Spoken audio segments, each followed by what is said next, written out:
নমস্কার বন্ধুরা, আজকে আমি রান্না করছি শুকো মাছ। হ্যাঁ, সেই শুকো মাছ, যে শুকো মাছের নাম শুনলেই অনেকেই চোখ বড় বড় হয়ে যায় আর নাকটাও এমনভাবে টিপতে থাকে যেন ভূমিকম্প হয়েছে।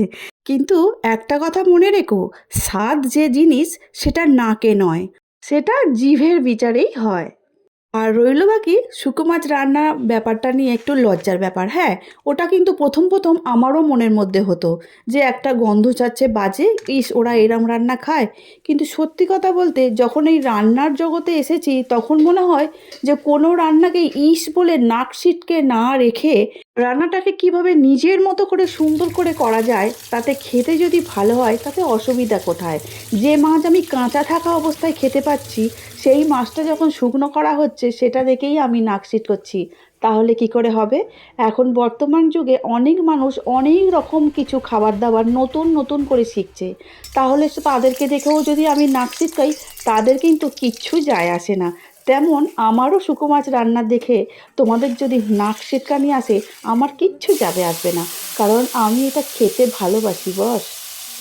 তা চলো, গরম জলে ভিজিয়ে রেখেছিলাম ছোট ছোট করে কেটে, তারপরে খুব ভালো করে জল ঝারিয়ে নিয়ে এবারে তেল দিয়ে দিলাম। সর্ষের তেলেই আমি রেসিপিটা বানাবো।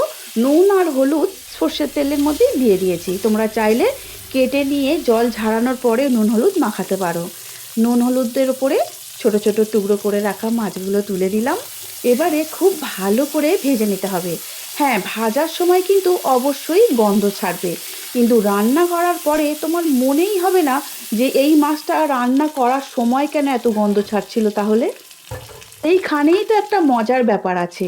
রান্না হয়ে যাবার পরে একটা দারুণ স্বাদ আসে। সেটা যতক্ষণ না খাওয়া হবে ততক্ষণ কিন্তু তোমাকে বুঝিয়ে আমি পারবো না। ছোটবেলায় মাকে দেখেছিলাম, মা অনেক রকম সবজি দিয়ে এই মাছটা রান্না করতেন। কিন্তু আজকে আমি অনেক রকম সবজি দিয়ে বানাবো না।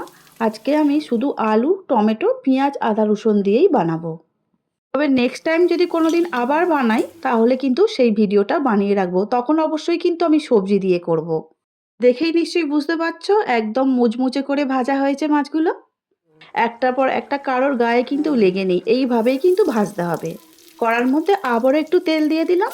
আর এরকম লম্বা লম্বা করে কেটে রাখা আলু আগে থেকে ধুয়ে রেখেছিলাম, খুব ভালো করে তেলের মধ্যে কিন্তু এবারে লাল লাল করে আমাদের ভেজে নিতে হবে। আর এই ভাজতে ভাজতে এর মধ্যে পেঁয়াজ, আদা, রসুন যা কিছু রেডি করেছি সব কিছু দিয়ে দেব। তবে রান্নাটা কিন্তু একটু তেলও বেশি লাগবে, একটু ঝাল ঝালও হবে। আর আদা রসুনের চাপটাও কিন্তু একটু বেশি দিতে হবে। তবে এটা সম্পূর্ণ তোমাদের ওপর নির্ভর করছে, তোমরা কতটা ঝাল খাবে বা কতটা আদা রসুন দেবে। তবে আমার মতটা আমি জানালাম। পেঁয়াজের টুকরোগুলো দিয়ে দিলাম, দিয়ে খুব ভালো করে আলুর সঙ্গে একটু মিশিয়ে নিচ্ছি। তোমরা কিন্তু এখানে আলুগুলো ভেজে তুলে রেখে আদা রসুন পেঁয়াজ সমস্ত কিছু আলাদা করে কষে আবারও আলুগুলো তুলে দিয়ে সেইভাবে কষে নিতে পারতে। কিন্তু আমি দেখলাম যে যদি একসঙ্গেই হয়ে যায় তাহলে আমার সময়টাও বাঁচবে। সেই জন্য আলুটাও কষা হবে আর আদা রসুন পেঁয়াজটাও সঙ্গে সঙ্গে কষা হয়ে যাবে। আদা রসুন গ্রেট করে রেখেছিলাম 1 চামচের মতো করে, এখানে দিয়ে দিলাম। আর নাড়াচাড়া করতে করতে আদা রসুন পেঁয়াজ আলুর সঙ্গে কষে নিচ্ছি। সেই সঙ্গে একই টাইমে আমি দিয়ে দেব হলুদ গুঁড়ো আর লঙ্কা গুঁড়ো। আমি আগেই বলেছি একটু ঝাল ঝাল খাবো, সেই জন্য আমি লঙ্কার গুঁড়োটা একটু বেশিই দিচ্ছি, প্রায় 1.5 চামচের কাছাকাছি। আর দিয়ে দিলাম পরিমাণ মতো নুন। নুন, হলুদ আর লঙ্কার গুঁড়ো দিয়ে আবারও একটু মিশিয়ে নিচ্ছি। যত নাড়াচাড়া করতে থাকবো তত আলুও কিন্তু সিদ্ধ হবে আর এদিকে মশলাগুলোও তত সুন্দরভাবে কষা হবে। এবারে দিয়ে দেব পরিমাণ মতো জল, কারণ আলু আমাদের খুব সুন্দর করে মশলার সঙ্গে কষা হয়ে গেছে। পরিমাণ মতো জলটা দিচ্ছি। আর আলু সিদ্ধ হবে প্লাস সিদ্ধ হবে মাছগুলো, কারণ মাছগুলো কিন্তু খুব শক্ত করে মানে ঝুরঝুরো করে ভাজা হয়েছে, সেই জন্য মাছটাও একটু নরম হবে। সেই অনুযায়ী জলটা এখানে দিয়ে দেবে। পারলে তোমরা টমেটো খুব ভালো করে সবজির সঙ্গে মানে আলুর সঙ্গে কষে নিতে পারতে। আমি কিন্তু এরপরে মানে লাস্টে টমেটোগুলো দিয়েছি, দিয়ে ঢাকা দিয়ে খুব ভালো করে ফুটিয়ে নিলাম। আর আলুগুলো এই সময় ভালোই সিদ্ধ হয়ে এসেছে। সেই সময় দিয়ে দেব ভেজে রাখা নেহেরে মাছগুলো। মাছগুলো দেওয়ার পরে আবারও একটু নাড়াচাড়া করে তরকারির সঙ্গে মিশিয়ে নেব। সব শেষে মাছটা এই কারণে দিলাম, প্রথমে আলুর সঙ্গে দিয়ে দিলে মাছগুলো ভেঙে যেতে পারে, তখন খাবার সময় মাছগুলোকে আর দেখাই যাবে না, সব ঘেঁটে ঘ হয়ে যাবে। সেই জন্য চেষ্টা করবে আলুগুলো যখন একটু সিদ্ধ হয়ে আসবে লাস্ট পজিশানে এসে মাছগুলো তুলতে। জলটা অনেকটা কমেই এসেছে আর ভীষণ টাইট টাইট হয়ে এসেছে, দেখতেই পাচ্ছ টমেটোগুলো কিন্তু অলরেডি সবই গলে গেছে। গ্যাসের জোরটা বাড়িয়ে দিতে হবে, তারপরে ভালো করে নাড়াচাড়া করতে করতেই জলটা অনেকটাই শুকনো হয়ে আসছে। সব শেষে দিয়ে দিলাম একটু গুঁড়ো গরম মশলা। আর এই গরম মশলাটা না দিলে এই মাছের সেই স্বাদটা খোলে না, সেই জন্য গরম মশলাটা দিলাম। তোমরা যদি না পছন্দ করো গরম মশলা দেওয়া তাহলে বাদ দিতে পারো।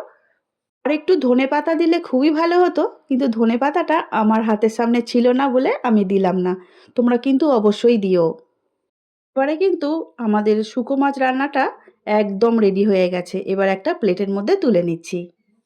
দেখো তো কেমন বানানো হয়েছে, গরম ভাতের সঙ্গে দাও, তারপর দেখবে আগে যারা হাসছিলে তারাই বলবে আর একটু দাও প্লিজ, গন্ধ ভুলে গিয়ে থালায় আঙুল চালাবে।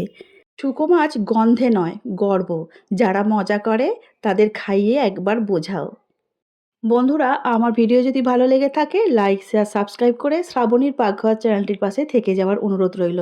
আর ফেসবুক পেজে দেখছো বন্ধুরা, প্লিজ পেজটিকে ফলো করে দিও। আজকে আমার নিহেরে শুকো মাছ রান্নাটা তোমাদের কেমন লেগেছে অবশ্যই কমেন্ট করে জানাবে। আর তোমরা চাইলে দারুণ ট্রেডিশনাল রেসিপি নিয়ে আসবো। আজকের মতো তাহলে আসছি বন্ধুরা, সবাই খুব ভালো থেকো, সুস্থ থেকো। একটা কথা সবসময় মনে রাখতে হবে আমাদের, রান্না কিন্তু লজ্জার নয়, রান্না হচ্ছে আমাদের গর্বের। এতক্ষণ আমার ভিডিওটা ধৈর্য ধরে দেখার জন্য অসংখ্য অসংখ্য ধন্যবাদ আমার সকল বন্ধুদের। তাহলে আজকের মতো টাটা।